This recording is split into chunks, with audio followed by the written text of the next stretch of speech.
Hey there, fellow Musketeers. Bailey Dozier, welcome back to the Disney's Main Street Herald. Sorry I had to take some time off for some school, but I'm back. The summer's on, the semester's over, and I'm going to roll out some more videos. I'm going to try to go to once a week now, just to try it out.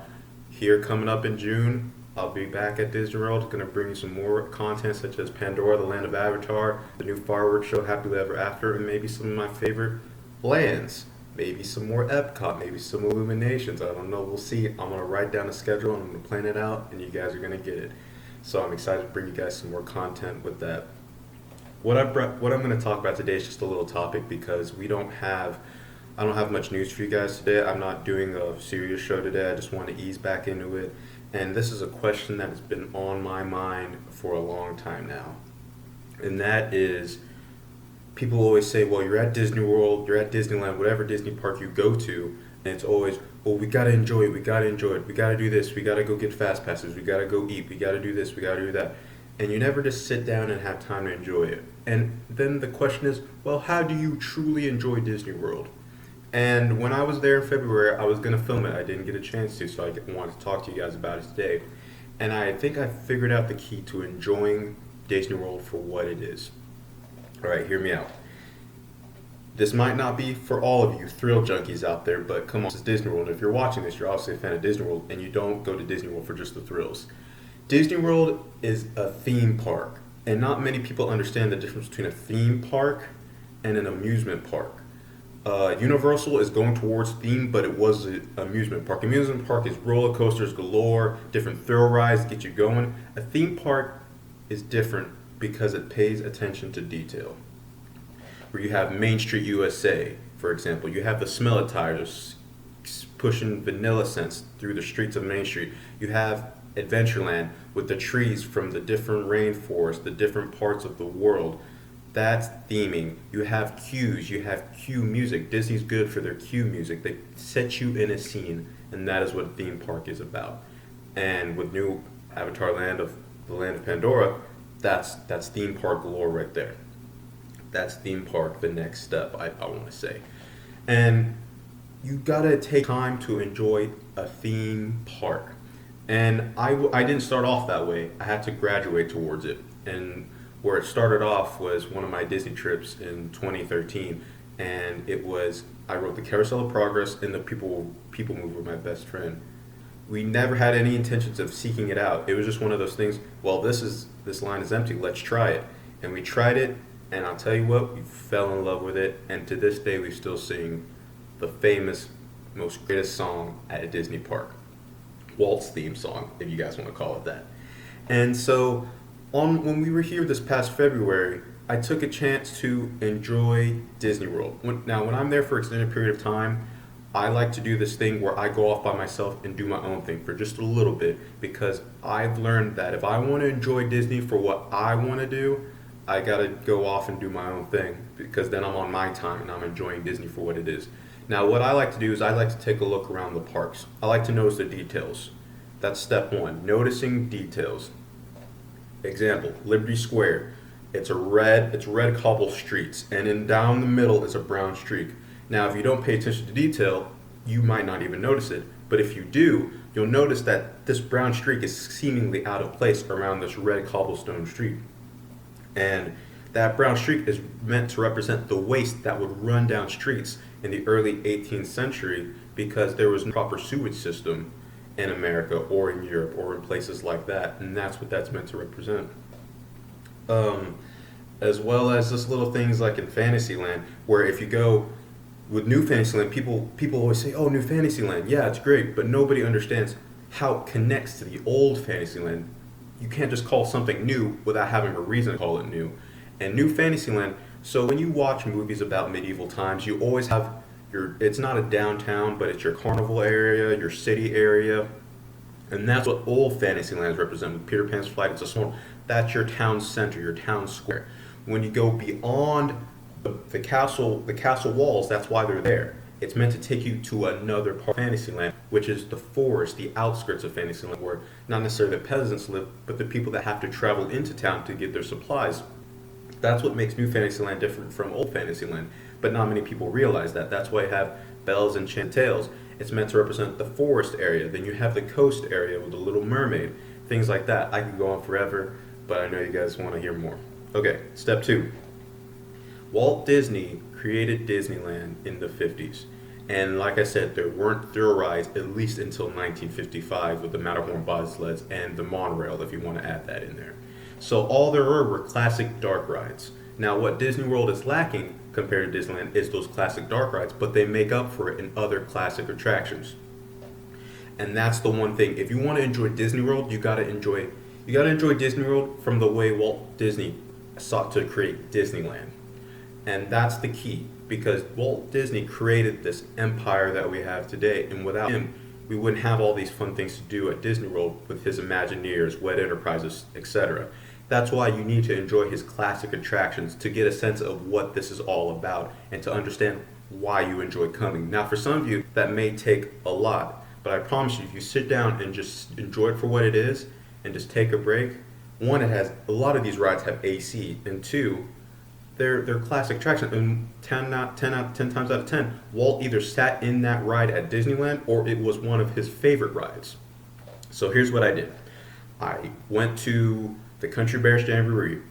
I've never done it before, but it was classic. For the animatronics, the stories, Walt was fascinated with the West and the country, and that's what that is to represent. The frontier, so-called. Then next, I did the Enchanted Tiki Room. That was Walt's favorite attraction. What it was it started off as it was going to be a restaurant, and they were going to have talking animals here and there. And then it developed into what we have now as the Enchanted Tiki Room. That's another one of his classic animatronic rides with a classic song to go with it. Tiki, tiki, tiki, tiki. That song, yeah. Okay.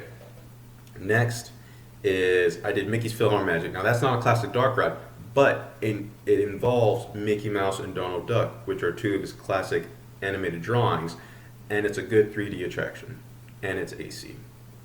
After that, you can always ride Peter Pan or It's a Small World if those lines aren't long, but I would encourage you to wait in them anyway because Peter Pan has a great queue line, and It's a Small World is just a classic. Okay, now from there, I've done the Country Bear Jamboree, the Enchanted Tiki Room.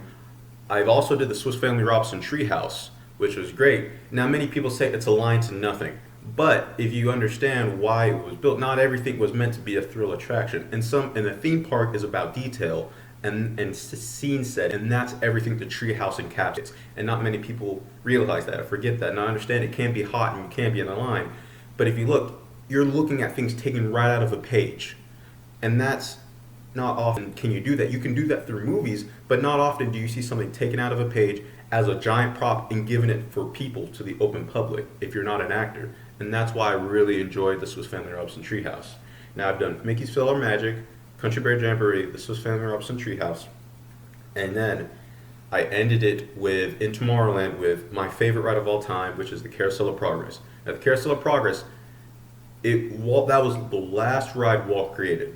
Now, It's a Small World. The reason why I encourage you to do It's a Small World, the Carousel of Progress, and you can't do Great Moments with Mr. Lincoln because that's in Disneyland. But you can do the Country Bear Jamboree as a substitute is because, and the People Mover. I apologize. The People Mover, the Carousel of Progress, It's a Small World, because those were 3 rides that had a big part in the 1964 World's Fair. Now, with the exception of the Great Moments with Mr. Lincoln, all 4 of those were at a version of that was at the 1964 World's Fair and brought back. And that's what Walt created going into the closing years of his life. And that's why I feel it's so important if you want to understand how to enjoy Disney World and how to enjoy what Walt Disney's brought us and his company, you would ride those 3 rides. So I did the Carousel of Progress because, in a sense, that ride was created about Walt's life, making a better tomorrow and understanding the past and how you can use it to shape the future. So important. Next, I did the People Mover because it's a relaxing ride. It's not at Disneyland anymore, so Disney World is all we have. And it goes around all of Tomorrowland, and I find that very important because you get to see part of the castle, part of the whole park. You can see the people driving around the Tomorrowland Speedway. You can see the people walking in to Space Mountain. You go through Space Mountain. It's such a classic attraction. And you get a sense of the scale of the park and the people there. You see the crowds. It's amazing. And you're seeing it from up top. And not many people get an aerial view of the park because you're not allowed to fly over it. The next best thing, the people mover, because you're elevated. And you get to see Walt's classic conception of what Epcot, experimental prototype community of tomorrow. Now, Epcot was not supposed to be a theme park. It was supposed to be a real city of the future. But once Walt died, his dreams died with it. Therefore, all they had left was to make it one big World's Fair. Now, they succeeded at it, but you get to see what it was supposed to look like if Walt actually went through and lived through the time of the construction of Epcot. And that's why it's very important to check out those attractions. Now, what's next is you just walk around, check out the park, listen to the music, see the people, do some good. Maybe have a little snack there. I like to go to the Sleepy Hollow right as you cross from Fantasyland into Liberty Square, and I get an ice cream sandwich because not many people know you can get giant chocolate chip cookies and get 2 scoops of cookies and cream ice cream, and they sandwich it in the middle, and you have a giant cookie sandwich, and you can just walk around and eat it. And that's why I enjoy it. So, in a sense, those are the 3 steps to understanding how to enjoy yourself at a Disney park, because not many people understand that question, and not many people even know how to answer it. So, I'll run over them again. Notice the theming. It's a theme park, so understand the theming and just dig into some history. 2, ride dark rides. Ride the classic attractions that Walt either had a hand in building or emulated Walt's idea of rides. And then step 3 is walk around and enjoy the snacks that Disney has to offer. Because if you're not on the go, you're relaxing. You're taking it all in, and that's how you take things in. Some of the best memories I have is when I was walking around and doing Disney things, classic Disney things, to understand why I enjoy the new Disney things that we have to this day and appreciate them so much. So that's all I have for you guys today. I found that topic very important, and it's been on my mind since the last video I did in February. I hope you guys enjoyed it. Stay tuned for more videos. We'll be coming your way. Have a good day, guys. Bye.